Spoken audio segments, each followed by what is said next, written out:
डल गई heading Machiavelli से? बहुत सिंपल सा है मैकेवली। ओके, तो बेसिकली मैकेवली 1469 में इनकी बर्थ होती है, और इनकी बर्थ जो है वो बेसिकली इटली की है। क्लियर यहाँ तक? इटली में एक शहर दैट इज फ्लोरेंस। ओके, और जैसे एथेंस सिटी स्टेट में डिवाइड था, ग्रीस सिटी स्टेट में डिवाइड था, ऐसे ही इटली भी सिटी स्टेट्स में डिवाइड था, पूरा यूरोप ही था। मैकेवली का जन्म उस समय हो रहा है जब आप देख रहे हैं कि medieval age is about to end and modern age is about to start. That is a transition phase in Europe. ये वो दौर है जब रेनेसा का समय चल रहा है, जब पुनर्जागरण यूरोप में हो रहा है। ठीक है, और यूरोप में पुनर्जागरण का बेसिक सेंटर क्या था? इटली। पुनर्जागरण कहाँ हुआ है यूरोप में? इटली में हुआ है। ओके, तो ये पुनर्जागरण का काल चल रहा है, 13th और 14th सेंचुरी का समय चल रहा है, 13वीं और 14वीं शताब्दी। और इसी 13वीं और 14वीं शताब्दी में आप देखेंगे यूरोप में पुनर्जागरण हो रहा है, रेनेसा हो रहा है। उसी बीच में मैकेवली का जन्म हो रहा है। क्लियर है अंदर? तो मैकेवली एक ऐसे थिंकर है जिनको रियलिस्ट थिंकर माना जाता है, इनको फादर ऑफ पॉलिटिकल रियलिज्म भी कहते हैं। तो इनके में थोड़ा आपको मॉडर्न टाइम के एलिमेंट्स दिखेंगे और थोड़े आपको मेडिवल टाइम्स के एलिमेंट्स दिखेंगे। तो मैकेवली बेसिकली एक ऐसे थिंकर है जो एक राजा को, एक युवराज को कुछ बातें सिखा रहे हैं कि एक राजा में, एक युवराज में कौन कौन सी क्वालिटीज होनी चाहिए। क्योंकि मैकेवली जिस फेज में बड़े हो रहे हैं उस फेज का मैकेवली पर इम्पैक्ट पड़ रहा है। ऑब्वियसली बात है, आप पर भी आपकी सराउंडिंग का इम्पैक्ट पड़ता है। समझ रहे हैं? आपका जन्म कहाँ हुआ, आप किस मोहल्ले में बड़े हुए, कहाँ पले बड़े हुए, किस स्कूल में पढ़े, किस कॉलेज में गए, आप समाज में क्या देख रहे हैं। अगर आप समाज में दिन भर लड़ाई झगड़ा मार काट देख रहे हैं तो ऑटोमेटिकली आपके अंदर भी वॉयलेंस आएगा। ठीक, और अगर आप दिन भर साधु संतों के साथ रह रहे हैं तो ऑटोमेटिकली आपके अंदर भी वो सारे एलिमेंट्स आएंगे, क्योंकि आप उन एलिमेंट्स से इम्पैक्ट होते हैं, इफेक्ट होते हैं। ऐसे ही मैकेवली जब बड़े हो रहे हैं इटली में, फ्लोरेंस में, तो उस समय ये जो रेनेसा वाला फेज चल रहा है उसमें ये देख रहे हैं लड़ाई झगड़ा मार काट, और पूरे इटली में जो है वो लड़ाई मची हुई है उस दौर में। तो मैकेवली के माइंड में इंसानों की बहुत अच्छी इमेज नहीं बनती, तो ये मानते हैं इंसान जो होता है बहुत दुष्ट होता है। According to Machiavelli human being are very cruel, very shrewd. समझ रहे हैं? बहुत दुष्ट, बहुत शैतान, मतलब जितनी भी आप गालियां दे सकते हैं इंसान को, मैकेवली तैयार है देने, क्योंकि इनकी नजरों में इंसान सबसे खराब होता है। आप समझ रहे हैं? तो अगर इंसान खराब है तो राज्य कैसा होगा, और राजा को उस इंसान को या उस प्रजा को कैसे सप्रेस करना है, कैसे अपने राज्य को स्ट्रॉन्ग करना है। जैसे भारत में कौटिल्य अपने राज्य को, मगध को किस तरीके से आगे लेके जाना है और एक राजा कैसा होना चाहिए, चंद्रगुप्त मौर्य को वो बता रहे हैं। ऐसे मैकेवली भी एक किताब लिखते हैं, द प्रिंस। समझ रहे हैं? इनके ऊपर जब ये बड़े हो रहे होते हैं तो वहां पर इटली में दरअसल एक एक राजवंश होता है, उस राजवंश का वहां पे शासन था, मोनार्की थी, दैट इज मेडिसी फैमिली। तो मेडिसी परिवार का वहां पर शासन था। जैसे नेपाल में मान लो राजा का शासन चल रहा था, तो ऐसे ही आपके इटली में चल रहा था। तो इनको अरेस्ट कर लिया जाता है, क्योंकि ये जिस तरीके की बातें कर रहे होते हैं उससे जो रॉयल फैमिली होती है वो खुश नहीं होती है, और इनके ऊपर ये आरोप लगाया जाता है कि ये रॉयल फैमिली के खिलाफ कॉन्स्पिरेसी रच रहे हैं। तो 1500 के आसपास, 1513 वगैरह में इनको गिरफ्तार कर लिया जाता है, और गिरफ्तार करके इनको जेल डाल दिया जाता है। ये जेल में रहते हुए दो किताबें लिखते हैं, द प्रिंस एंड डिस्कोर्स, जिसमें द प्रिंस इनकी बहुत फेमस है। उस द प्रिंस में ये एक युवराज से, एक राजा से, एक प्रिंस से ये एक्सपेक्ट करते हैं या ये बता रहे हैं कि एक युवराज के अंदर कौन कौन सी योग्यताएं होनी चाहिए जिससे वो इतने दुष्ट लोगों से निपट सके। समझ रहे? क्योंकि जनता तो बहुत दुष्ट है, इनकी नजरों में लोग तो बहुत खराब होते हैं, और अगर राजा जो है इतना कैपेबल नहीं होगा तो वो पब्लिक को कंट्रोल कैसे कर पाएगा। तो ये कहते हैं एक राजा में दो लोगों की क्वालिटीज होनी चाहिए, the quality of the lion and the quality of the fox. Lion और फॉक्स का मिक्सचर होना चाहिए युवराज। जब ऐसा युवराज मिलेगा तभी इटली जो है एक सशक्त राज्य बनेगा। और मैकेवली भी, जैसे हम और आप एक विकसित भारत, एक सशक्त भारत चाहते हैं, ऐसे ये भी एक एम्पावर्ड इटली, यूनाइटेड इटली चाहते थे कि मेरा राज्य भी जो है वो एक सशक्त राज्य बने और जो इटली अलग अलग सिटी स्टेट्स में बटा हुआ है ये यूनाइट हो जाए। तो आगे चल करके फिर आप देखते हैं यूनिफिकेशन ऑफ इटली आप पढ़ते हैं, फिर आगे चल करके जो मैकेवली बात छोड़ के जाते हैं वो आगे फिर यूनिफिकेशन ऑफ इटली में पूरा हो रहा होता है। ऐसे जर्मनी में आप देखते हैं यूनिफिकेशन ऑफ जर्मनी हो रहा होता है। तो मैकेवली का सपना था कि मैं पूरे इटली को यूनाइट कर सकूं। बात समझ रहे? उसके यूनिफिकेशन के लिए हमको एक बहुत काबिल व्यक्ति चाहिए, बहुत कैपेबल पर्सन। वही कैपेबल पर्सन राजा बनेगा। राजा अपनी जनता से ज्यादा क्रूअल होना चाहिए और क्लेवर होना चाहिए, क्योंकि जनता बहुत दुष्ट है और ऐसी जनता से निपटने के लिए युवराज का भी सशक्त होना, बहादुर होना बहुत जरूरी है। तो दो जानवरों की क्वालिटीज उसके अंदर होनी चाहिए, एक लॉयन एक फॉक्स।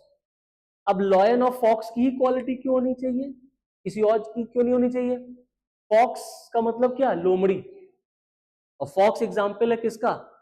क्लेवरनेस का। और लॉयन एग्जाम्पल है ब्रेवरी का। जैसे शेर जो होता है, लॉयन जो होता है, वो बहादुर बहुत होता है लेकिन वो आसानी से ट्रैप हो जाता है, तो मेरे जाल में फंस जाता है। बहादुर है लेकिन अकलमंद नहीं है। फॉक्स बहादुर नहीं होता, अकलमंद बहुत होता है, चतुर बहुत है, चालाक बहुत होता है। आदमी कहता भी है लोमड़ी का दिमाग है, आप समझ? तो लोमड़ी को माना जाता है कि लोमड़ी बहुत चालाक होती है। तो राजा को ये दोनों क्वालिटीज गेन करनी पड़ेगी, लॉयन जैसा बहादुर हो और लोमड़ी जैसा चालाक। तब वो जनता की चालाकी समझ पाएगा और तब वो जनता से निपट पाएगा, क्योंकि मैकेवली कहते हैं कि इंसान बहुत खराब होता है, इस पर यकीन करने लायक नहीं। क्लियर यहां तक? मैकेवली साथ ही साथ ये भी कहते हैं कि राजा को राजनीति में बिल्कुल भी नैतिकता रखने की कोई जरूरत नहीं। अब आप देखिए मैकेवली में और गांधी में अंतर क्या है। गांधी कहते हैं राजनीति में नैतिकता होनी चाहिए, बिना नैतिकता के राजनीति नहीं चल सकती। या हम लोग आज भी कहते हैं कि भाई यार कुछ तो शर्म करो राजनीति में। तो कुछ तो शर्म करने का मतलब ये है कि राजनीति करो, एक दूसरे पर आरोप लगाओ, लेकिन कम से कम किसी को गाली तो मत दो। समझ रहे? कम से कम किसी के फैमिली के इंटरनल मैटर में तो मत जाओ ना कि मोदी कहाँ जा रहे हैं, राहुल कहाँ जा रहे हैं, क्या कर रहे हैं, क्या नहीं कर रहे हैं। आज तो इंडिया के राजनीति का लेवल इतना नीचे गिर गया है, कभी देख ही रहे हो किस तरीके से नरेंद्र मोदी की मां को लेकर के आरोप प्रत्यारोप, गाली वाली सब चली। जो इंसान इस दुनिया में नहीं भी है उसको भी गरियाया जा रहा है। तो इसका मतलब है कि भारत की राजनीति में अब कोई नैतिकता का लेवल नहीं है। और गांधी हमेशा कहते थे there should be morality in politics. दुश्मनी इतनी करिए कि कल को अगर दोस्ती हो तो आप शर्मिंदा ना हो। आप समझ रहे हैं? आपकी दुश्मनी किसी से इतनी होनी चाहिए कि कल को उसमें दोस्ती होने के चांसेस हो। इतनी भी दुश्मनी मत कर लो कि कल को दोस्ती होने का कोई अवसर ना हो। तो नैतिकता आप रखिए, आप लड़िए, आप अपनी बातों को कहिए, लेकिन कम से कम मोरालिटी रखिए। मैकेवली कहते हैं ना, राजनीति में बिल्कुल भी नैतिकता नहीं होनी चाहिए। इसका मतलब है कि अगर राजा राजनीति में नैतिकता रखेगा तो कभी भी ऐसे दुष्ट लोगों से निपट नहीं पाएगा। आप समझ रहे हैं? तो ये अपने राजा से कहते हैं कि तुम प्रजा से, दुष्ट लोगों से एकदम हार्डली निपटो, एकदम कठोरता से। तुम्हें कोई भी नैतिकता रखने की कोई आवश्यकता। क्लियर यहां तक? फिर ये राजा को और तमाम चीजें बताते हैं कि राजा को कैसे अपनी प्रजा से, अपने राज्य की रक्षा करनी चाहिए, कैसे राजा को, जो उसके नोबल्स हैं, नोबल्स मतलब जो कोर्ट में बैठते हैं राजा के, राज दरबार के जो लोग होते हैं, वो कैसे तुम्हारे खिलाफ कॉन्स्पिरेसी रच सकते हैं, राजा कैसे उसका पता लगाए। मतलब ओवरऑल मैकेवली का क्रक्स ये है कि हमें एक ऐसा राजा चाहिए जिसके में ये सारी खासियत हो जो लॉयन जैसा हो और फॉक्स जैसा हो, तभी मेरे इटली पर वो शासन कर पाएगा और इटली आगे चल करके हमारा एक एम्पावर्ड, एक स्ट्रॉन्ग इटली बनेगा। क्लियर यहाँ तक? इसीलिए मैकियावेली ने राजनीति में जो जो बातें कही है फॉलो करने के लिए, उसको अगर आप फॉलो कर लेंगे राजनीति में, तो आप फिर शायद राजनीति कर पाएंगे। जितनी खराब खराब बातें मैकियावेली ने कही हैं, जैसे इसीलिए कहा जाता है हर आदमी राजनीति में मैकियावेली के प्रिंसिपल्स को फॉलो करता है, लेकिन कोई मैकियावेलियन कहलाना पसंद नहीं करता। मतलब राजनीति में वही सब होता है जो मैकियावेली कह के गए। बट अभी आप किसी से कह दीजिए कि तुम मैकियावेली को फॉलो करते हो, तो कोई मानने को तैयार नहीं होगा। समझे? तो यही सारे एग्जाम में क्वेश्चन है। बात समझ में आई? हिस्ट्री एक थोड़ा सा अब लिखिए, फिर साइड बाय साइड और समझाते चलेंगे। लिखिए, Machiavelli was born in Italy. Machiavelli was born in Italy, Florence, in 1469. He was born in Italy in Florence in Florence एक जगह है इटली में, FLORENCE, in Italy in 1469. Florence Nightingale नहीं पढ़े हो? फ्लोरेंस नाइटिंगेल नहीं पढ़े? फ्लोरेंस नाइटिंगेल नहीं पढ़े है ना? पोयम थी ना फ्लोरेंस नाइटिंगेल, स्टोरी थी, कहानी थी फ्लोरेंस नाइटिंगेल, है ना? फ्लोरेंस वही इटली की कहानी थी वो, एक नर्स की कहानी थी फ्लोरेंस नाइटिंगेल। देखो, Florence was one of the 5 city state of Italy. Florence was one of the 5 city states of Italy.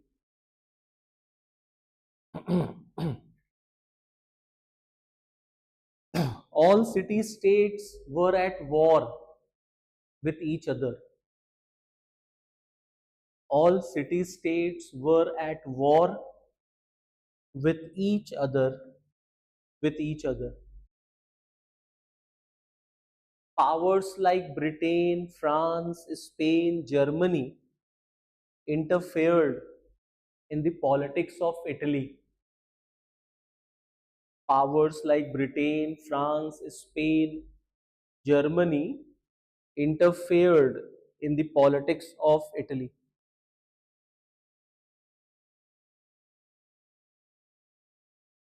Machiavelli wanted a united Italy because he was a patriot. Machiavelli wanted a united Italy because he was a patriot. And he was influenced by the situation or by the circumstances. And he was influenced by the situation of Italy or by the circumstances of Italy. तो क्या situation चल रही थी इस समय Italy में? That was Italy was at war. जितने भी वहां सिटी स्टेट थे, सब में आपस में एक तरीके से एनार्की थी, लड़ाई झगड़ा चल रहा था। ठीक, नेक्स्ट पॉइंट या continue in the same point. Italy बस wanted to have united Italy till 1494 Florence was ruled by a Medici family, MEDICI, Medici family. Till 1494 Florence was ruled by Medici family. Florence was ruled by Medici family. And he worked as a diplomat for 14 years. And Machiavelli worked as a diplomat for 14 years. मतलब राजशाही परिवार के साथ इन्होंने काम भी किया, but for 14 years. But in 1513 he was arrested for conspiring against Medici family. He was arrested for conspiring against Medici family and he was imprisoned.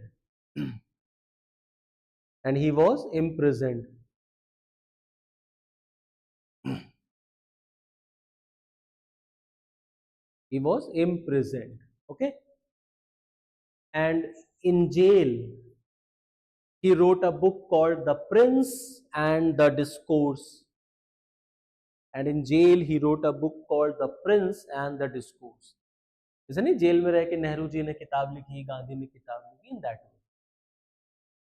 The prince and the discourse. तो आपके सिलेबस में the prince है, ठीक है, you have to study only the Prince.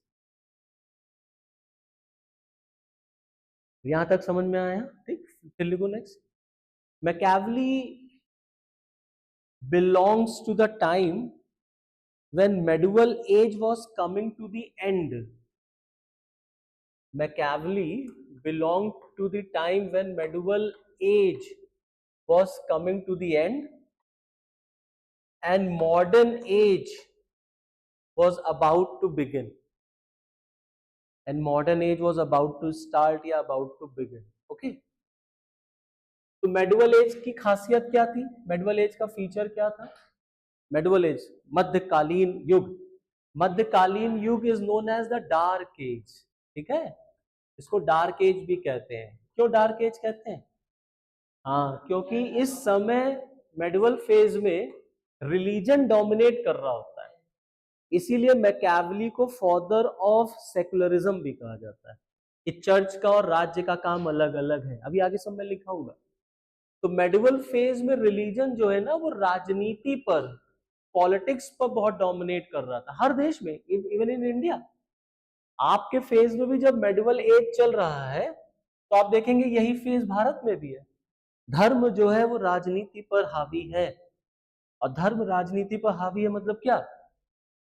कि जो उलेमा लोग कहा करते थे वही राजा करता था. इसीलिए अकबर ने जरा सा थोड़ा सा सेकुलरिज्म दिखाने की अगर कोशिश की तो उलेमाओं, जितने भी उलेमा मुफ्ती सब उस समय हुआ करते थे, वो सब अकबर से लड़ने बैठ गए. और अकबर को यहाँ तक कर कि एंटी इस्लामिक पर्सन वगैरह भी डिक्लेयर कर दिया कि अकबर ने जो है अगर हिंदुओं को लेकर के थोड़ा लिबरल अप्रोच दिखाया कि नहीं ठीक है, सती प्रथा हमने बैन कर दिया, तिलक लगाने की परमिशन दे दी, पिलग्रिमेज वैष्णो देवी की यात्रा पर जाएंगे तो कोई टैक्स नहीं लगेगा, जजिया कर हटा दिया. तो जितने भी यहाँ के धार्मिक लोग थे उस समय मेडिवल फेज में, वो सब अकबर की आलोचना करने लगे कि अकबर जो है बहुत गलत काम कर रहा है, अकबर काफिरों के साथ जाकर के. तो दैट मीन्स कि in India also religion was interfering in politics. और धर्म के आधार पर ही राजनीति तय होती. धर्म के लोग ही तय करते थे राजा कौन होगा, राजा कैसे चलेगा, राज कैसे चलेगा, क्या नियम बनेंगे क्या नहीं बनेंगे. तो जहां धर्म राजनीति में आ जाएगा वहां ऑटोमेटिकली करप्शन क्या है, बढ़ने लग जाएगा. ऐसे यूरोप में भी था. बस यूरोप में अंतर यह है कि वहां चर्च, रिलीजन मतलब चर्च, वहां पर चर्च डोमिनेट करता था क्योंकि वहां क्रिश्चियनिटी थी. तो वहां चर्च जो है पॉलिटिक्स में डोमिनेट कर रहा है, तो ऑटोमेटिकली वहां पर भी करप्शन है, वहां पे भी इग्नोरेंस है, वहां का राजा भी करप्ट है. जैसे अभी हम लोग ग्रीस में पढ़ के आए हैं, एथेंस में, सेम वैसी ही कंडीशन इटली में है. अब एटलस देख लो, ग्रीस और इटली को देख लो, कहां कहां पर है. इधर इटली है, ऐसे ग्रीस है. आप समझ गए? तो इटली को आप देख लेंगे, इधर मेडिटेरियन सी के पास है, इधर देख लीजिए आप ग्रीस है आपका. तो ऑटोमेटिकली जाहिर सी बात है, पूरा है तो वही यूरोप ना, इम्पैक्ट तो है ही है. तो जो कंडीशन ग्रीस में था, इग्नोरेंस, भ्रष्टाचार, लालच वगैरह, रूल ऑफ लॉ का ना होना, राजा का करप्ट होना, सेम वैसी सब यहाँ पर भी है. और यहाँ ऐसा क्यों हो रहा है? क्योंकि यहाँ धर्म जो है राजनीति पर हावी है, डोमिनेट कर रहा है. इसी के अगेंस्ट तो रेनेसा हुआ था. अगर आप रेनेसा पढ़ेंगे तो रेनेसा, एक लाइन में रेनेसा क्या है, यही तो है कि मध्यकालीन एज में जो जो जो जो सुपरस्टिशियस चीजें थी उन्हें खत्म करना और साइंटिफिक होना. Modern age is based on science. यही वो एज है जब साइंटिफिक डिस्कवरीज हो रही हैं नए नए, ठीक है. और ये वो एज है जहां पर आप धर्म से हर चीज देख रहे हैं. तो धर्म से हर चीज देख रहे हैं मतलब आप हर काम धर्म के आधार पे कर रहे हैं. किस दिन हम किस डायरेक्शन में जाएं, this is what, this is based on धर्म. समझ रहे हैं कि आज अगर फ्राइडे है तो लाओ जरा पूछ ले पहले किसी पंडित से या उलेमा से या मुफ्ती से कि आज हम ईस्ट में जा सकते हैं कि नहीं जा सकते, आज वेस्ट की यात्रा करनी चाहिए कि नहीं करनी चाहिए। तो पंडित ने कह दिया नहीं, ईस्ट की यात्रा आज नहीं कर सकते, पूरब दिशा में आज नहीं जा सकते क्योंकि दिशा शूल है। तो हिंदी में एक टर्म यूज करते हैं, दिशा शूल है। दिशा शूल का मतलब होता है कि आप उस डायरेक्शन में नहीं जाएंगे। अब आपने कहा नहीं नहीं, मेरा तो यूपीएससी का एग्जाम है, मुझे तो जाना है। तो पंडित अब उसका तुरंत रास्ता ही बताएगा। अब पंडित कहेगा अच्छा ठीक है, कोई बात नहीं, जाना है, लो 1000 रुपये, अभी हम तुम्हारे लिए सारे नक्षत्र ग्रह व्रह सब सही कर देंगे और तुम अब जा सकते हो। ये बताओ, ये तुम्हारे ऊपर कौन डोमिनेट कर रहा? रिलीजन। बात समझ गए? तो आप रिलीजियस ज्यादा हैं, और जब आप साइंस में ज्यादा यकीन करेंगे तो आप रिलीजन से अपने आप दूर हो जाएंगे। आप साइंस में यकीन करेंगे तो आप पत्थर को पत्थर मानेंगे, ईश्वर नहीं मानेंगे। और अगर आप धार्मिक चश्मे से देखेंगे तो आप कहेंगे ये पत्थर नहीं है, भगवान शिव है, और हम डेली इस पर दूध चढ़ाएंगे या डेली इसको जल देंगे। बात समझ रहे? तो ऐसे ही पूरा यूरोप भी था, ऐसे ही पूरा भारत भी था। वहां पर भी रेनेसा होगा, यहाँ पे भी रेनेसा होगा, इंडिया में भी रेनेसा होगा। इंडिया में जो रेनेसा होता है उसको हम लोग कहते हैं सोशियो रिलीजियस मूवमेंट।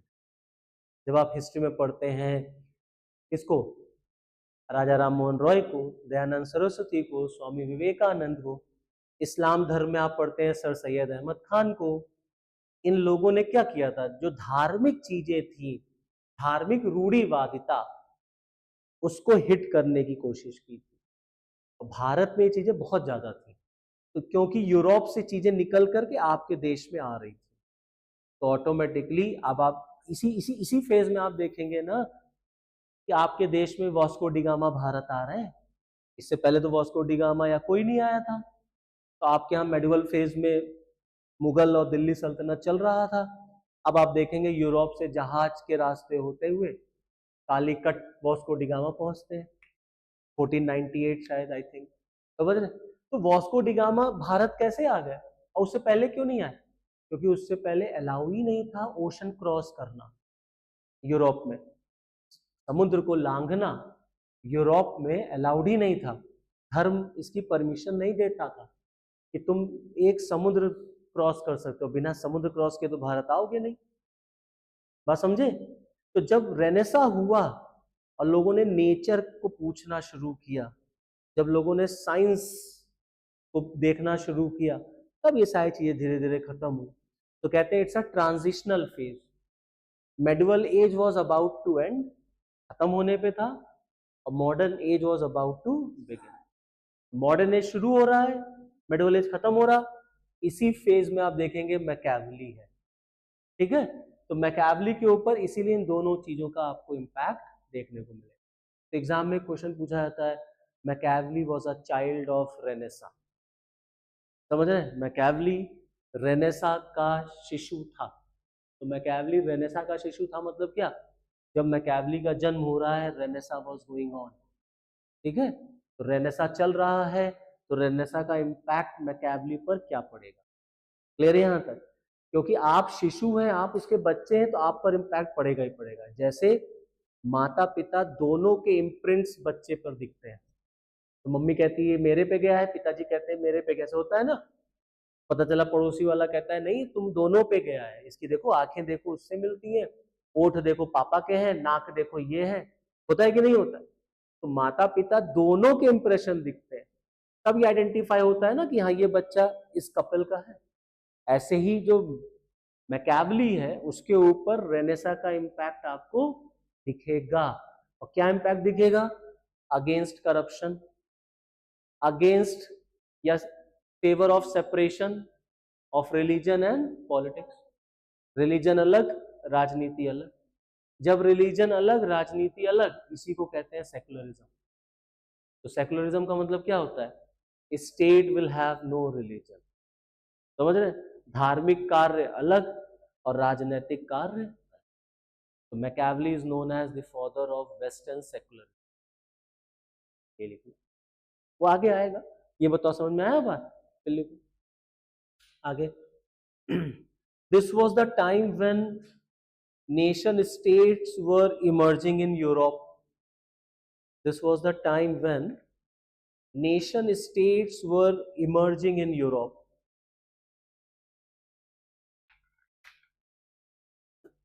अब मैंने जब आईआर की क्लास शुरू की थी तो मैंने आपको बताया था the concept of nation state and the emergence of nation state. Nation state से पहले कोई नेशन स्टेट नहीं होता था, सिटी स्टेट वगैरह हुआ करते थे। यही वो समय है जब आगे देखोगे ट्रीटी ऑफ वेस्टफेलिया होगी, और ट्रीटी ऑफ वेस्टफेलिया कहाँ हुई थी? जर्मनी में, ठीक। और ट्रीटी ऑफ वेस्टफेलिया के ही बाद नेशन स्टेट का कॉन्सेप्ट आता है। मैंने आईआर की क्लास में लिखाया कि नेशन स्टेट से ट्रीटी ऑफ वेस्टफेलिया से कैसे नेशन स्टेट बना। तो यही वो दौर है जब यूरोप में नेशन स्टेट जो है वो इमर्ज करेंगे, ठीक है। फिर लिखिए, Italy, Italy of that time was highly corrupt society. Italy of that time was highly corrupt society. It was a seat of Roman Church. It was a seat of Roman Church. Church by this time had become a corrupt institution. Church by this time had become a corrupt institution. Become a corrupt institution. Machiavelli considered the church as the source of all evils in Italy. Machiavelli considered the church as the soul of all evils in Italy.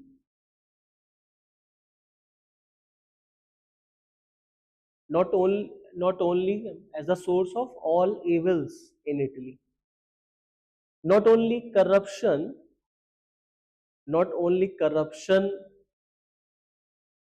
is because of church, not only corruption is because of church, but Italy could not be unified. Italy could not be unified into a one nation. Italy could not be unified into a one nation because of interference of church in politics. Because of interference of church in politics. Because of interference of church in politics. Okay? Full stop. Machiavellianism, Machiavelli लिखो, LLIANISM कर दो. Machiavellianism, LLIANISM. Machiavellianism has become a bad word as associated with all wrong things in the politics. Machiavellianism has become a bad word as associated with all wrong things in politics. मतलब राजनीति में जितनी गंदी गंदी या खराब खराब चीजें होती हैं वो क्यों होती हैं? क्योंकि उसके लिए एक ही पर्सन जिम्मेदार है, दैट इज, ठीक है। तो मैकियावेलिज्म या मैकियावेली का वर्ड जुड़ जाता है खराब चीजों से, the wrong things and the wrong things in politics. अब रॉन्ग थिंग्स इन पॉलिटिक्स क्या है? तो मैकियावेली कहते हैं there should be no morality in politics. समझ रहे? अगर घोड़ा घास से दोस्ती कर लेगा तो खाएगा क्या? ठीक। तो राजनीति में कोई नैतिकता नहीं होनी चाहिए, एकदम राजा को एकदम स्ट्रिक्ट होना चाहिए, ठीक है। चलिए कि उसी में Machiavelli is a realist. Machiavelli is a realist and he is known as father of European secularism. Machiavelli is a realist and he is known as father of secularism. And he believes that ends justify means. And he believes that ends justify means. Okay, इनका मानना था ends justify means. ये line समझ में आई? end justify means हाँ, परिणाम निर्धारित करेगा कि आपने जो काम किया है वो सही है या गलत। और बताओ,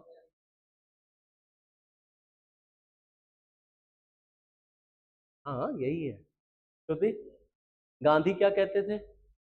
गांधी कहते थे ends and means both should be correct. ठीक है, ये क्या कह रहा है? Ends justify means. इसका मतलब है तुम्हारा एंड क्या है? तुम्हारा एंड मान लेते हैं योर डेस्टिनेशन इज दिस। मान लीजिए for example your destination is to clear UPSC. ठीक, अब यूपीएससी आपके लिए मंजिल है, साध्य है ये आपका, साध्य, you have to achieve this. Means क्या है? साधन। साधन मतलब हो गया रास्ता, दिस इज द पाथ। ठीक, गांधी के लिए दोनों का पवित्र होना जरूरी है। मतलब आप जीवन का, आपके जीवन के उद्देश्य भी पवित्र होने चाहिए, दैट शुड बी प्योर। मतलब चोरी करना ये तुम्हारा उद्देश्य नहीं होना चाहिए, मर्डर करना ये तुम्हारा उद्देश्य नहीं होना चाहिए। ठीक है, तुम्हारे उद्देश्य भी हमेशा अच्छे होने चाहिए, मोरालिटी होनी चाहिए। तो जैसे मान लेते हैं फॉर एग्जांपल 1947 से पहले इंडिया का उद्देश्य क्या था? आजादी, फ्रीडम। ओके, ये क्या है? This is the end. यही तो मंजिल थी ना भारत में सबकी, चाहे गांधी हो, चाहे भगत सिंह हो, चाहे नेहरू हो, चाहे कोई हो। इसका रास्ता है आजादी। कैसे कैसे आजादी मिलेगी? तो एक रास्ता गांधी का है, एक रास्ता भगत सिंह का है, सुभाष चंद्र बोस का, आपके सारे एक्सट्रीमिस्ट या सारे रिवोल्यूशनरीज का है। तो गांधी और रिवोल्यूशनरीज के रास्तों में अंतर क्या है? गांधी का रास्ता नॉन वायलेंस का है, इनका रास्ता वायलेंस का है। तो गांधी कहते हैं मंजिल जब पवित्र हो तो रास्ते का भी पवित्र होना जरूरी है, भले ही समय लगेगा। हम हिंसा के रास्ते से अपनी आजादी को प्राप्त नहीं करेंगे। अगर हिंसा के रास्ते से आजादी प्राप्त करेंगे तो वो आजादी बहुत दिनों तक नहीं रहेगी।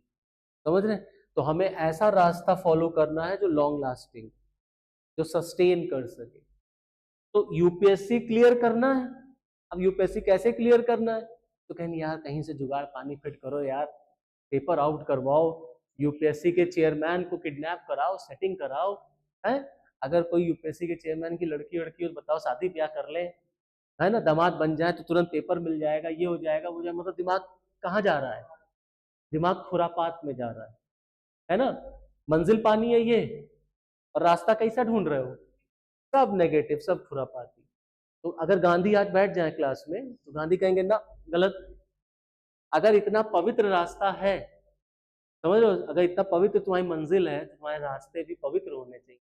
तो पवित्र रास्ता फॉर गांधी क्या है? मेहनत करो, पढ़ाई करो, हाँ, समझे? चीटिंग नहीं होनी चाहिए, नकल नहीं करनी है, ये है वो है। तो वहां पर and and means both should be pure. और मैकियावेली क्या सिखा रहा है? कह रहा है कुछ भी करके अपनी मंजिल हासिल करो।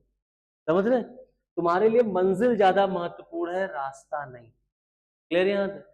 तो कोई तुम्हारे प्रपोजल को नहीं मान रहा, उठा लो, समझे, किडनैप कर लो उसको। ये गलत है ना कि कोई तुम्हारा अगर प्रपोजल रिजेक्ट कर देगा तो तुम एसिड अटैक कर दोगे। जैसे किसी को तुमने प्रपोज मारा वैलेंटाइन डे वाले दिन या कुछ भी, उस लड़की ने मना कर दिया, अब तुम इतना गुस्सा गए कि तुमने कहा अब रुको बताता हूँ, मेरी ना हो सकी तो किसी की नहीं होगी।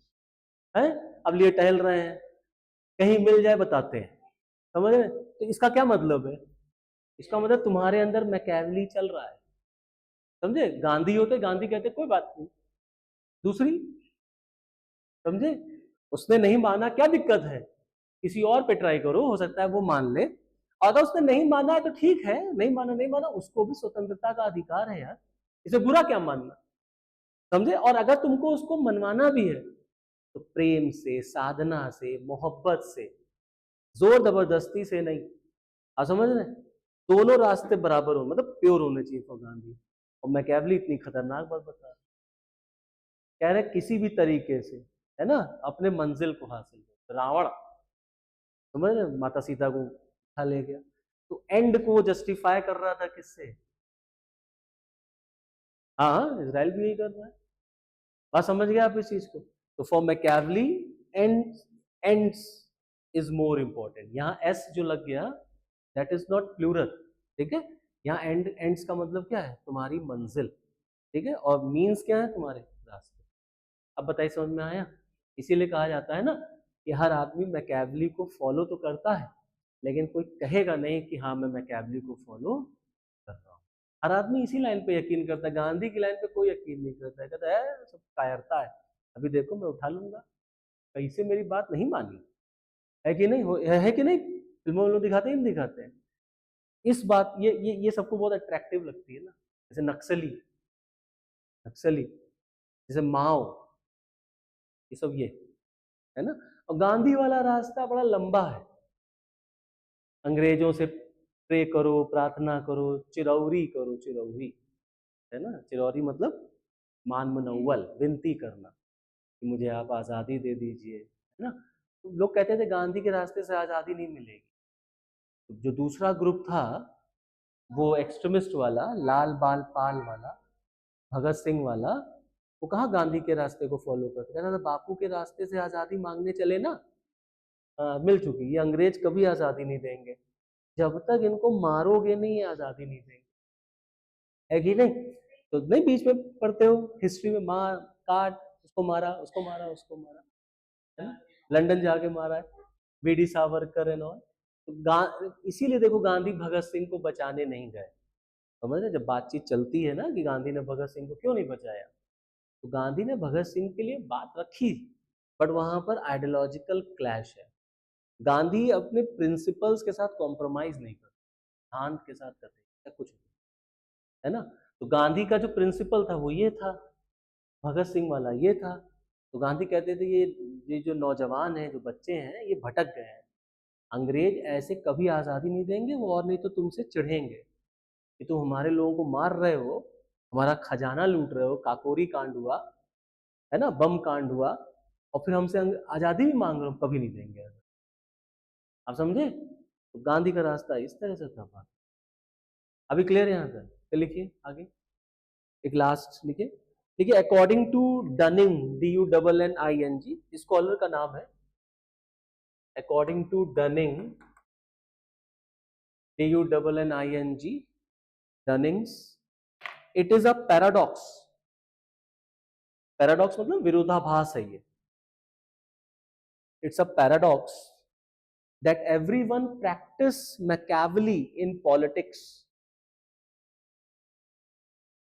that everyone practice Machiavelli in politics, but no one acknowledges himself as Machiavellian. Everyone practice Machiavelli in politics, but no one acknowledges himself as Machiavellian. याद रखिएगा ये quotation,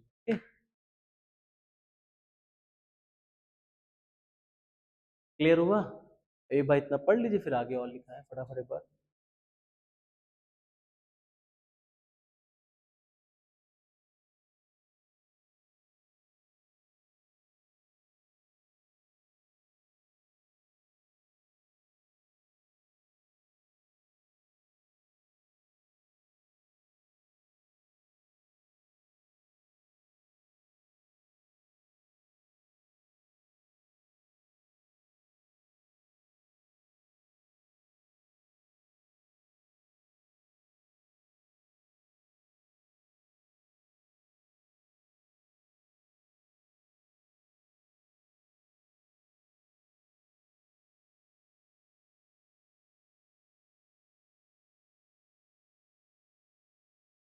Medici family against conspiracy की बात नहीं है, जब मेडिसी फैमिली रूल कर रही थी तो वहां पर क्योंकि करप्शन बहुत था, तो मैकियावेली जो है जिस तरीके की बातें करते थे, जैसे जैसे जो रूलिंग क्लास होता है ना, उसको हमेशा ऐसे लोगों से बहुत डर लगता है जो उनकी बातें लोगों तक पहुंचाते हैं, मतलब जो लोग, हाँ हाँ, जो हाँ देशी भाषा में कह सकते, जैसे मीडिया से लोगों को बहुत डर लगता है, क्योंकि मीडिया वाले ये सब काम करते हैं कि कहाँ की इंफॉर्मेशन निकाले, कहाँ की लाए। ऐसे लिए देखो रॉयल फैमिली को सोक्रेटिस से डर था, इंटेलेक्चुअल क्लास से हर व्यक्ति को डर होता है ना। तो सुकरात को वहां जहर दे दिया गया, ऐसे ही मैकियावेली से मेडिसी फैमिली डरती थी कि यार ये जो है लोगों को भड़का रहा है और हमारी बातें वहां तक बता रहा है, तो इसको पकड़ो। अब किस आधार पर पकड़ेंगे? तो कहा गया ये रॉयल फैमिली के खिलाफ कॉन्स्पिरेसी कर रहे हैं, इनको जेल में डाल दो। तो पकड़ने का एक आधार था, he was not conspiring against the royal family, लेकिन वो उसके ऊपर एक ब्लेम लगा के उनको जेल में डाला। ठीक? क्योंकि रिलीजन का जिस तरीके से राजनीति में इंटरफेरेंस था, ये मैकियावेली है जिन्होंने इसका विरोध किया कि रिलीजन की वजह से ही राजनीति भ्रष्ट है और रिलीजन की ही वजह से मेरा इटली जो है वो यूनाइट नहीं हो पा रहा। तो that means religion and politics should be separated, और जब दोनों को अलग अलग कर दिया था यही सेक्युलरिज्म। ठीक है, धर्म और राजनीति का बड़ा बड़ा जोड़ होता है ना, इंडिया में ही है धर्म और राजनीति। और पिक्चरों में नहीं दिखाते हैं, एक एक बाबा जरूर दिखाएंगे, नहीं करप्ट टाइप वाला बाबा जो जो सारे बॉलीवुड को कंट्रोल कर रहा होता है। पहले की फिल्मों में देखो ना, एक एक बाबा लोग बहुत दिखाया जाता था, एक एक एमएलए है तो उस एमएलए का टच एक बाबा के साथ है, पुजारी के साथ जरूर होगा। ठीक है, वो पुजारी जो है मेन विलन दिखाया जाएगा। क्लियर? अभी क्लियर हुआ यहाँ तक? नहीं, वो वैसे अलग बात है कि कोई बाबा में आपकी श्रद्धा है, इसमें कोई मनाही थोड़ी है, लेकिन ये है कि रिलीजन जब आपकी पॉलिसीज को इफेक्ट करने लग जाता है तो आप धार्मिक चीजों पर ज्यादा ध्यान देने लग जाते हैं, तो वहां से आपकी पॉलिटिकल पॉलिसीज जो होती हैं वो करप्ट होने लग जाती है, तो उससे जो है देश को नुकसान होता है।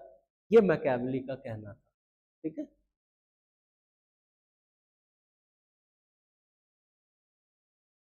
तो रिलीजन का इस्तेमाल किया ही जाता है, हमारे देश में नहीं होता शासन करने के लिए, इलेक्शंस में ही होता है धर्म का इस्तेमाल, है ना। चलो फिर आगे लिखो, पैराग्राफ चेंज करके लिखिए, Machiavelli on human nature, Machiavelli on human nature says that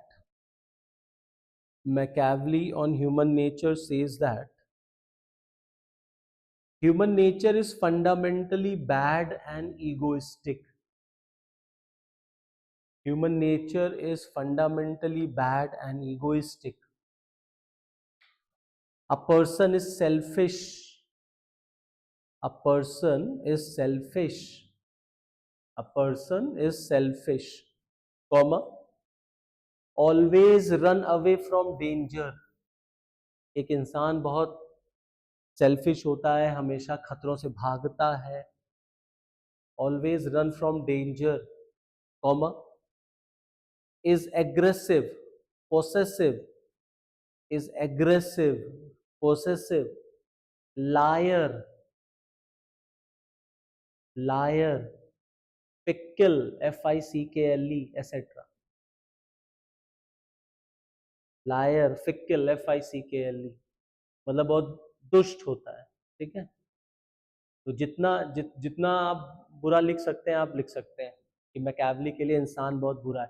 तो मैकियावेली इंसान को इतना बुरा क्यों मान रहा है? क्योंकि वो देख रहा है ना अपने सामने। जैसे फॉर एग्जांपल मान लीजिए जो बच्चा छोटा है, अगर वो अपने घर में देख रहा है उसके पापा मम्मी आए दिन लड़ते हैं झगड़ते हैं, तो उस पापा मम्मी के झगड़े का इम्पैक्ट बच्चे पर पड़ेगा कि नहीं पड़ेगा? तो बच्चे पर इतना प्रभाव पड़ेगा कि वो आगे चल के वो बच्चा शादी नहीं करेगा, क्योंकि वो उस अपने माँ बाप को लड़ते हुए डेली देख रहा है। और वो ये देख रहा है कि पापा मम्मी जो है वो किस हद तक जा करके लड़ते हैं। इसलिए क्या कहा जाता है कि जब तक बच्चा नहीं है तब तक लड़ लो, लेकिन जब बच्चा हो गया है तो आपको बच्चे के लिए जीना है, आपको लड़ना नहीं चाहिए हस्बैंड वाइफ को, क्योंकि बच्चा देख रहा है कि पापा मम्मी को मार रहे हैं या मम्मी पापा को मार रही है, या दोनों लोग कितना तू मैं आए दिन हो रहा है, तो बच्चे के ऊपर उसका इम्पैक्ट पड़ेगा कि नहीं पड़ेगा? तो अब बच्चे के ऊपर साइकोलॉजिकली इम्पैक्ट ये पड़ेगा कि उसके लिए ये दोनों लोग बहुत दुष्ट होंगे, पापा भी दुष्ट है, मम्मी भी दुष्ट है। अब वो या तो दादी बाबा पास रहे या नाना नानी के पास रहे, आप समझे। और अगर वो बच्चा थोड़ा बड़ा है, थोड़ा सेंसिबल है, तो उसके ऊपर इतना इम्पैक्ट पड़ेगा कि वो कहेगा अब हम भविष्य में कभी भैया शादी नहीं करेंगे, क्योंकि शादी का हर्ष हमने देख लिया क्या होता है। तो मैकियावेली ने भी यही सब देखा ना कि लोग लड़ रहे हैं, इटली में झगड़ा चल रहा है, तो ये झगड़ कौन रहा है? इंसान ही तो झगड़ रहा है ना। इंसान झगड़ रहा है इसका मतलब इंसान दुष्ट है, तभी तो झगड़ रहा है।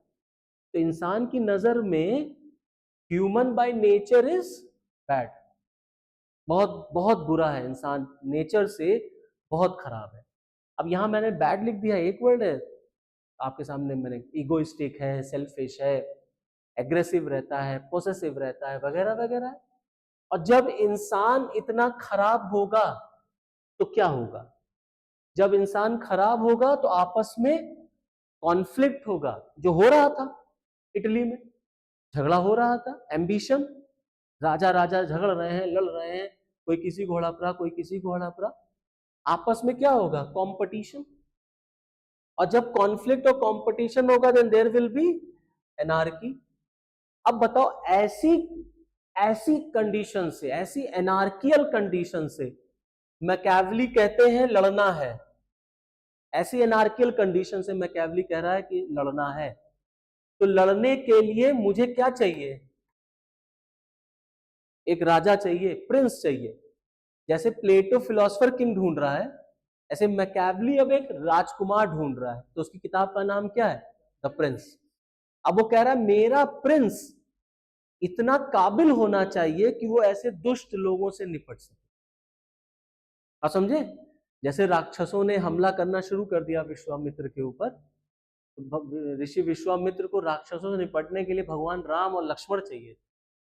समझ रहे? इतने बड़े बड़े राक्षसों से अगर निपटना है तो मुझे एक बहुत ताकतवर इंसान चाहिए। तब वो जाते हैं राजा दशरथ के पास अयोध्या और कहते हैं मुझे तुम्हारे 2 राजकुमार चाहिए।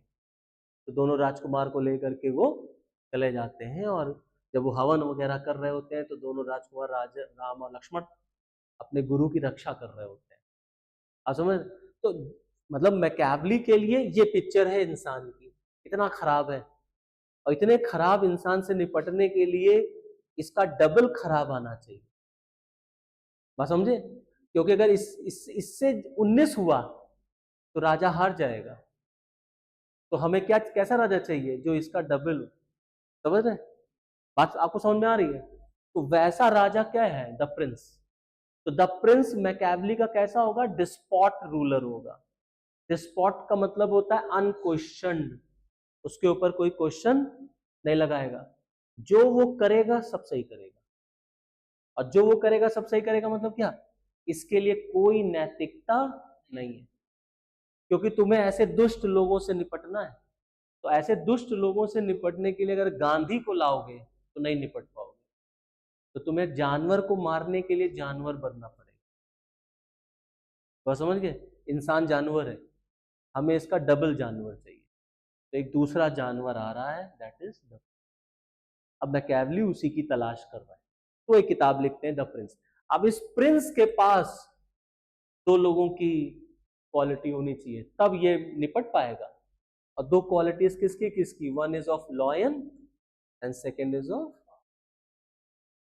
क्लियर है? फिर अपनी किताबें बताते हैं कि देखो राजा को 2 लोगों से खतरा होता है। जैसे जैसे भारत में चाणक्य बता रहे हैं अपनी किताब में, अर्थशास्त्र में। इसीलिए चाणक्य को, चंद्रगुप्त को, कौटिल्य को भारत का मैकियावेली कहा जाता है। ठीक है? तो जैसे मैकियावेली यूरोप में, इटली में पॉलिटिक्स पर बोल रहे हैं, ऐसे भारत में ये कौटिल्य ने किस पर बोला है? राजनीति पर, पॉलिटिक्स पर। तो यहां पर भी वही बता रहे हैं कि राजकुमार कैसा होना चाहिए। ऐसे वहां इटली में मैकियावेली बता रहे हैं राजकुमार कैसा होना चाहिए। तो जैसे आप जब अर्थशास्त्र पढ़ते हैं तो आपको पता चलता है कि एक राजा का दुश्मन कौन कौन है। जब आगे पढ़ोगे अर्थशास्त्र, सिलेबस में है, कौटिल्य पढ़ना है आपको, तो कौटिल्य बताते हैं कि एक आपका पड़ोसी, जो तुरंत पड़ोसी होगा, वो आपका हमेशा दुश्मन होगा। ये क्या है? राजनीति की तो बात है कि राजा को ये पता होना चाहिए कि मेरा जस्ट नेबर जो होगा वो आपका कभी दोस्त नहीं हो सकता। तो हम इसको भारत पर लगाते हैं, तो हम देखते हैं हमारे जितने भी जस्ट नेबर हैं उनसे हमारे रिलेशन बिल्कुल भी अच्छे, चाहे वो पाकिस्तान है, चाहे वो अफगानिस्तान है, चाहे वो चाइना है, चाहे, समझे? और एक घर छोड़ के जो तुम्हारा पड़ोसी होगा उससे तुम्हारी खूब बनेगी, जस्ट पड़ोसी से नहीं बनेगी तुम्हारी। तुम्हारे घर के बगल का जो रहने वाला होगा, आप उठा के देख लीजिए, 99 केसेस में उसकी आपकी लड़ाई झगड़ा होता ही होता है। हाँ, थोड़ा दूर चले जाइए, खूब पटेगी, खूब बनेगी। बात समझ रहे हैं आप इस चीज को? पर जैसे अर्थशास्त्र में बताया जा रहा है, इन द सेम वे यहाँ पर प्रिंस में बताया जा रहा है। तो मैकेवली भी कह रहा है कि प्रिंस को दो लोगों से खतरा है, एक तो कॉमन आदमी से और एक नोबल से भी है। नोबल कौन? जो उसके साथ में रह रहे हैं। तो राजा को, मंत्री लोग, राजा को इतनी काबिलियत होनी चाहिए राजकुमार को कि वो अपने खतरों को देख सके कि मेरे अगेंस्ट कौन कॉन्स्पिरेसी कर रहा है। तो मेरे अगेंस्ट कौन कॉन्स्पिरेसी कर रहा है, तो कौन नोबल्स षड्यंत्र कर रहा है, बाहर जो कॉमन मैन है वो कौन मेरे अगेंस्ट कॉन्स्पिरेसी कर रहा है। ये सब तभी आएगा जब राजा में क्वालिटीज फॉक्स की होंगी, और वो इतने दुष्ट लोगों से तभी जीत पाएगा जब उसके अंदर लॉयन जैसी बहादुरी हो। समझे? तो ऐसे राजकुमार की तलाश मैकेवली। अभी क्लियर है? अब इसी पे पूरी कहानी बेस्ड है, यही है पूरा crux of Machiavelli. Are you getting my point? अब लिखिए फिर आगे। हाँ, ये बना लो। When human nature is bad, what will happen? There will be conflict, competition, then there will be anarchy, and to deal with this anarchy you need to have a despot prince. You need to have a despot prince. Okay, and this anarchy was in Italy. यही Italy में था, and this anarchy was there in Italy. और जब anarchy होगी, there will be lack of security, there will be lack of peace, सुरक्षा नहीं होगी, शांति नहीं होगी, अराजकता ही अराजकता होगी। Okay, so you need to have a despot prince. Despot, मैं यहां लिख दे रहा हूं, DSPOT, despot prince.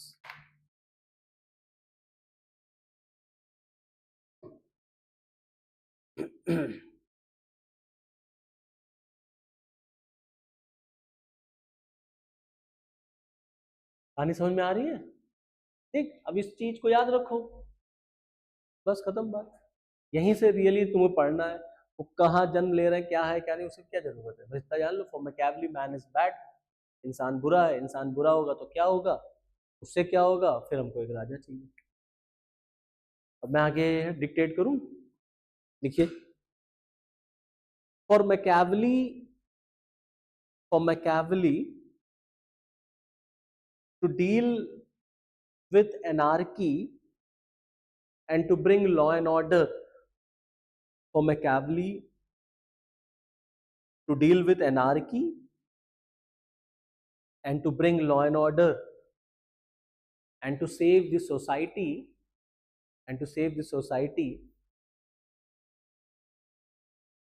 a democratic despot, that is the prince, is needed.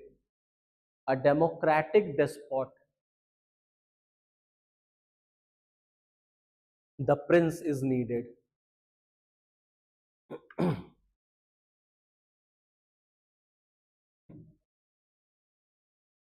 डिस्पॉट मतलब द प्रिंस इज नीडेड। तो डेमोक्रेटिक डिस्पॉट का मतलब है राजा जो है ना, राजकुमार जो है ना, वो जनता को पसंद होना चाहिए, वरना जनता विरोध कर देगी। समझे? तो थोड़ा मतलब जैसे बाहुबली में जो राजकुमार दिखाया है, बाहुबली को वैसा नहीं, बाहुबली में तो नैतिकता दिखाते हैं। जो बाहुबली का दूसरा वाला जो था, भल्लाल देव, उसकी राजनीति में नैतिकता नहीं थी। समझे? अब बाहुबली की लड़ाई में भी नैतिकता थी कि जब वो लड़ने जा रहा होता है तो वो कौन सा एक वेपन लिए रहता है जिसमें आगे ऐसे नहीं सर सर सर सर, तो कई अपने ही लोगों को मार देता है ना। तो इसीलिए राजकुमारी जो होती है मदर, वो कहती है बाहुबली जो है वो राजकुमार रहेगा, क्योंकि उसने लड़ते समय नैतिकता दिखाई। वो पिक्चर है, पिक्चर में नैतिकता दिखाई जाएगी, लेकिन मैकियावेली कह रहा है रियल लाइफ में कोई नैतिकता। ठीक है, तो डेमोक्रेटिक डिस्पॉट चाहिए। डेमोक्रेटिक डिस्पॉट का मतलब है जनता राजकुमार से प्रेम करती रहे लेकिन कोई प्रश्न ना पूछे। समझ गया? डिस्पॉट का मतलब क्या होता है? तानाशाह। तानाशाह, लेकिन कैसा तानाशाह? जो लोगों की पसंद हो तो उसे डेमोक्रेटिक कहते हैं, ठीक है, नॉर्थ कोरिया वाला। फिर लिखो सुनिए, Machiavelli says that a prince must fulfill following duties. Machiavelli says that a prince must fulfill following duties. जैसे number 1, must love his country, must fulfill following duties. आज आकांक्षा कहाँ रह गई? कॉलेज आज आईआर में भी नहीं थी ना। स्वाति की तबीयत भी ठीक है? एक दो दिन तो आई थी, फिर खराब हो गई क्या? ठीक है, तो तब तक दाल का पानी वानी पिए, समोसा और कचौड़ी चौड़ी ना खाए। must love his country, second must love his motherland, must love his people, must love his people, must take care of people, must take care of people, must protect people, must protect people, must maintain order and stability, must maintain order and stability. देखो मोदी जी में ये सारे गुण हैं, है कि नहीं? जनता का ख्याल रखते हैं, जनता से प्रेम करते हैं, राष्ट्र को ऊपर रखते हैं, कि नहीं? सारी योग्यताएं देखिए आप। तो फिर लिखिए उसी में, must preserve his state, must preserve his state. ये नया भारत है ना? ये झुकता नहीं है, घर में घुस के मारता है ना? मोदी जी का है ना, लिखा? नहीं नहीं नहीं, अगर एग्जाम में पूछेगा तब डालोगी ना। एग्जाम्पल जैसे आज मोदी जी है, तो आज अगर तुमने डाल दिया मोदी जी, सामने जो कॉपी चेक कर रहा है अगर वो थोड़ा सा कांग्रेस माइंडसेट का निकला तो तुम्हारे नंबर जो आ रहे होंगे वो भी गए। कहेगा अच्छा ये तो आते हैं मोदी को लेके आ रहे हैं। पॉलिटिकल नहीं होना चाहिए, ठीक है। इंडिया को आप ला सकते हैं, जैसे हम भारत के संविधान में देखते हैं, जैसे हम भारत में देखते हैं, कल्याणकारी स्कीम से, वेलफेयर स्कीम से उसमें लिखा सकते हैं। ऐसे नहीं, वरना फिर ये वन साइडेड हो जाएगा कि आप मोदी के सपोर्ट में खड़े हो, ठीक है, वो रिफ्लेक्ट नहीं होना चाहिए, ठीक। फिर लिखो, Machiavelli is against morality, Machiavelli is against morality. हाँ, नेक्स्ट पॉइंट करके लिख लो, नेक्स्ट पैरा में, Machiavelli is against morality and gives law of necessity. He is against morality and he gives law of necessity. That is to go against morality, that is to go against morality to save his state and position. That is to go against morality to save his state and position. Okay? तो अपनी सत्ता को बचाने के लिए ना, राजा को अगर कुछ भी करना पड़े उसको करना चाहिए, ठीक है, ये कहने का।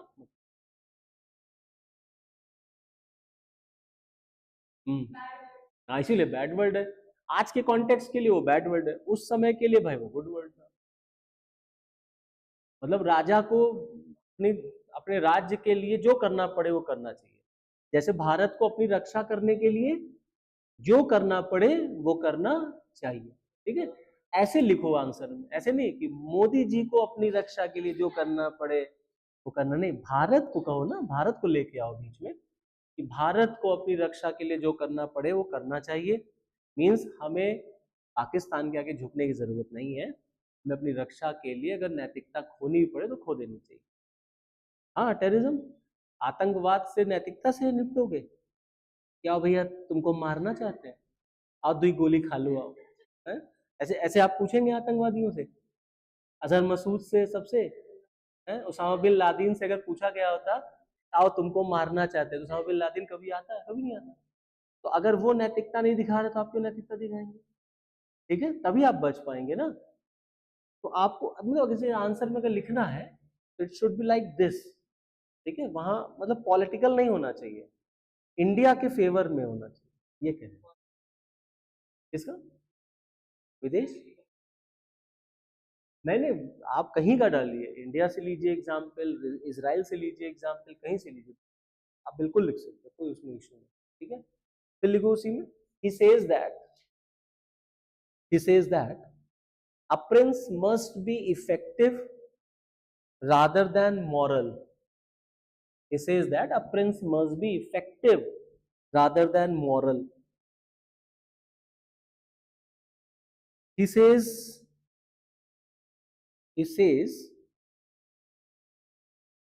a prince is above all morality. He says a prince is above all morality because he is in the position to create morality by law. मतलब राजा जो है वो सभी नियमों से ऊपर है. He is in position to create morality by law. Okay, and he can use all types of evil means, and he can use all types of evil means. इसको हम लोग हिंदी में कहते हैं साम दाम दंड भेद. He can use all types of evil means like cheating, murder, lying for the preservation of state. For the preservation of state. मतलब राज्य की रक्षा करने के लिए अगर राजा को झूठ भी बोलना पड़े, मर्डर भी करना पड़े, सब करना चाहिए. Lying, murder, cheating for the preservation of state. Okay, बात समझे? तो इसीलिए जब बाली को भगवान राम ने मारा था, पीछे छुप के मारा था. जब बाली के पास भगवान राम पहुंचे तो बाली ने भगवान राम से पूछा कि आपने मुझे छुप के क्यों मारा, आपने नैतिकता, आप मेरे सामने आते लड़ने, अगर आप बहादुर थे तो आप हमारे सामने लड़ते आ गए. सुग्रीव को भी इस बात का यकीन नहीं था कि भगवान राम बाली को मार सकते हैं, इसलिए भगवान राम ने बाली को मारने से पहले एक टेस्ट दिया सुग्रीव के सामने, तीर चलाया, कई पेड़ एक साथ गिराए, क्योंकि बाली को ये एक तरीके से उसको ये आशीर्वाद था ना कि उसके सामने जो भी आएगा आधी शक्ति उसकी खत्म हो जाएगी. समझे? तो इसलिए भगवान राम को उसको पीछे से छुप के मारना पड़ा. जब सामने गए कन्वर्सेशन करने के लिए, तो जब बाली ने कहा कि आपने युद्ध में नैतिकता नहीं रखी, तो भगवान राम ने कहा तुमने रखी नैतिकता, तुमने अपने भाई के साथ नैतिकता दिखाई, तुमने उसकी वाइफ को हड़प लिया, तुमने उसकी वाइफ को चीट किया, तुमने अपने भाई को राज से बाहर निकाल दिया, तुमने अपने भाई की गद्दी छीन ली. तो जब तुमने नैतिकता नहीं रखी तो तुमको मारने के लिए मुझे भी नैतिकता रखने की कोई जरूरत. समझे? मैकियावेली भी यही कह रहे हैं, कह रहे अपने राज्य को बचाने के लिए राजा को अगर कोई भी काम गंदा करना पड़े तो करना चाहिए. समझ रहे? इसका मतलब है आप किसी भी तरह से बस एक चीज देखिए, टू प्रिजर्व योर स्टेट. उसके लिए तुम्हें चोरी करनी है, झूठ बोलना है, कुछ भी करना है, सब करो. अभी क्लियर? महाभारत देख लो, भगवान कृष्ण, कोई नैतिकता भगवान कृष्ण ने नहीं फॉलो की, क्योंकि अगर भगवान कृष्ण ने नैतिकता फॉलो की होती तो महाभारत का युद्ध ही ना जीत पाते, क्योंकि कृष्ण जी ने कह दिया था हम हथियार नहीं उठाएंगे. समझ रहे हैं? और पांडवों के कंपैरिजन में कौरव जो थे वो ज्यादा पावरफुल थे. तो इतनी महान सेना से लड़ने के लिए 5 लोग कैसे लड़ पाएंगे? और जहां एक तरफ अकेले भीष्म पितामह है जिनको मृत्यु उन्हीं की इच्छा पे आएगी, वो जीत ही नहीं, मतलब आप भीष्म पितामह को मार ही नहीं सकते जब तक वो ना कह दे कि हाँ नहीं अब मैं मरना चाहता हूं. तो अकेले अर्जुन कैसे उनसे जीत पाएगा? तो भीष्म पितामह को मारने के लिए उनके सामने शिखंडी को लाना पड़ा, जो पिछले जन्म में औरत थी. समझ रहे? तो जब शिखंडी सामने आया तो भीष्म पितामह पहचान गए कि ये वही औरत है जिससे मेरा फेस टू फेस हुआ था. और भीष्म पितामह ने कसम खा रखी थी कि औरत के ऊपर वो कभी हथियार नहीं चलाएंगे. जैसे ही शिखंडी सामने आया, भीष्म पितामह ने हथियार दूसरी तरफ चला दिया, अर्जुन ने भीष्म पितामह को मार दिया. और वहीं पर वो फिर तीर के बेड पर शैया पे जाके लेट गए. समझ रहे? तो भगवान कृष्ण साफ साफ एग्जाम्पल है, एक नैतिकता नहीं उन्होंने फॉलो की. समझ रहे? युधिष्ठिर से कहा कि जाके कह दो कि हाँ आपका बेटा मर गया द्रोणाचार्य से, अश्वत्थामा, समझ रहे हैं। और जब युधिष्ठिर से पूछने आए बस उन्होंने धीरे धीरे शंख बजा दिया, वो सुन ही नहीं पाए कि अश्वत्थामा मरा लेकिन हाथी, समझ रहे हैं, आपका बेटा नहीं, बस उतना ही सुन पाए अश्वत्थामा मरा। और वो जाकर के बीच बैटल वॉर में, बैटल ग्राउंड में बैठ गए जाकर के, और जैसे ही बैठे अर्जुन ने मार दिया। और समझ रहे हैं, तो पूरे पूरे महाभारत के युद्ध में आप देख लीजिए कहीं कोई नैतिकता नहीं रही, पांडवों की तरफ से भी, कौरव देख लीजिए, अभिमन्यु का वध हुआ, कोई नैतिकता फॉलो की गई थी? नियम तो यही बना था कि छोटे बच्चे को, माइनर को नहीं मारा जाएगा, लेकिन माइनर आया लड़ने के लिए और जितने सीनियर प्लेयर्स थे सबने मारा उसको। सबसे पहले तो कर्ण ने ही मारा, समझ रहे। द्रौपदी का चीरहरण हुआ, इससे बड़ी अनैतिकता की बात क्या होगी कि पूरे फैमिली मेंबर्स के सामने वधु का जो है, बहू का चीरहरण हो रहा है और सब लोग देख रहे हैं, किसी ने नहीं रोका, है कि नहीं। और क्या क्या नहीं कहा गया द्रौपदी को उस चीरहरण के दौरान, कर्ण से लेकर के, दुर्योधन से लेकर के, दुशासन से लेकर के, सबने क्या क्या कहा था। तभी तो फिर कसम खाई गई थी ना कि हम दुर्योधन की जांघें चीर देंगे, ये वो हिंते, तब चला था कि नहीं चला। सबसे अच्छा एग्जाम्पल है महाभारत का एग्जाम्पल, और मैकियावेली भी तो ये कह रहा है कि तुम्हें एट द एंड ये याद रखना है कि तुम्हें युद्ध जीतना है, चाहे जैसे जीते। तो भगवान कृष्ण की ये बात है, एंड जस्टिफाइज ही, समझ रहे हैं, रास्ता क्या है उससे कोई फर्क नहीं पड़ता, मंजिल। महाभारत का युद्ध जीतना, हाँ ये अलग बात है कि उससे पहले कृष्ण ने युद्ध ना हो इसकी भी कोशिश की थी, तो आप उनको ये नहीं कह सकते कृष्ण इज रिस्पॉन्सिबल। लेकिन जब सारे कौरव मारे गए और जब भगवान कृष्ण पहुंचे दुर्योधन की माँ के पास, गांधारी के पास, तो गांधारी ने कृष्ण से ही कहा कि तुम ही जिम्मेदार हो मेरे कुल के नाश का। आज मेरे पास एक लड़का मेरा जिंदा नहीं है, जो कि मेरे इतने लड़के थे, और एक भी लड़का जिंदा नहीं है, क्योंकि तुम ही ने युद्ध जो है वो कराया, और इस तरीके से युद्ध पांडव जीते, वरना पांडव जीत ना पाते। तो वो माँ बोल रही थी। तो आप देखिए खुल्लम खुल्ला वहां महाभारत के युद्ध में कोई नियम महाभारत के युद्ध में फॉलो नहीं किया। उधर सूरज ढका दिया, समझ रहे हैं, अर्जुन की तपस्या, अर्जुन का प्रॉमिस पूरा करने के लिए जयद्रथ का मर्डर करना था, सूरज ढक ही नहीं रहा था सूरज, और अर्जुन जो है वो बहुत दूर निकल गया और सनसेट होने वाला था। अब ये हुआ अगर सनसेट हो गया तो फिर अर्जुन सरेंडर कर देंगे, और एकदम से सूरज ढक गया, और जैसे सूरज ढका जयद्रथ खूब खुश हो गया, समझ, बाहर आ गया, वाह अर्जुन चलो अब तुम अपनी प्रॉमिस फुलफिल करो, चलो अग्नि समाधि लो, ये है वो। जैसे ही सामने अर्जुन के आया वैसे भगवान कृष्ण ने सूरज को हटा दिया, ऐसे ओपन कर दिया ग्रहण जिसे कहते, लगा हट गया। और जैसे ही सूरज हटा कृष्ण ने कहा मारो।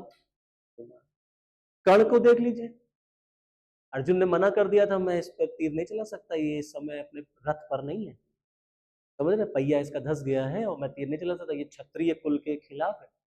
भगवान कृष्ण ने क्या कहा, कौन सा क्षत्रिय कुल, कौन से रूल्स एंड रेगुलेशन इस कर्ण ने रूल एंड रेगुलेशन फॉलो किया था जब इसने अभिमन्यु को मारा, और जब इसने द्रौपदी को क्या क्या नहीं कहा था, वैश्या तक कहा था। तो ये कृष्ण जो है अर्जुन को क्या दिला रहा है, तो वो करा रहा है, गुस्सा दिला रहा है कि तुम मार दो इसको वरना ये तुम्हें मार देगा, समझ रहे हैं।